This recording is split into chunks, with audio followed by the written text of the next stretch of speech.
Au Sénat, justement, le gouvernement présentait cet après-midi son projet de loi sur le droit à l'information dans le cadre des procédures pénales. La France devait en effet de transposer une directive européenne en la matière. Le point avec Lorraine Sénéchal. Rééquilibrer le droit du justiciable face à la police et à la justice, c'est ce que permet le projet de loi débattu au Sénat aujourd'hui. Cette transposition d'une directive européenne permet de clarifier les différences de statut entre témoins, suspects écoutés en audition libre et suspects en garde à vue.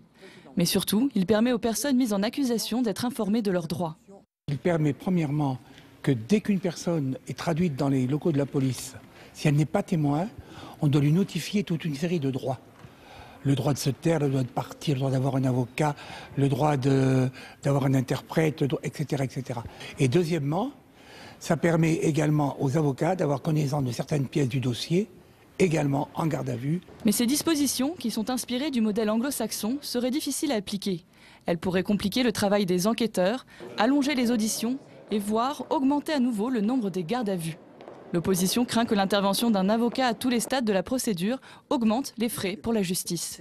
Il y a une estimation qui est faite dans l'étude d'impact qui estime, je crois, à 23 millions d'euros l'augmentation des charges pour l'aide juridictionnelle. Il me semble que c'est une évaluation qui est plutôt basse. Le nouveau droit d'information pour les suspects dans le cadre des auditions libres devrait être appliqué dès juin.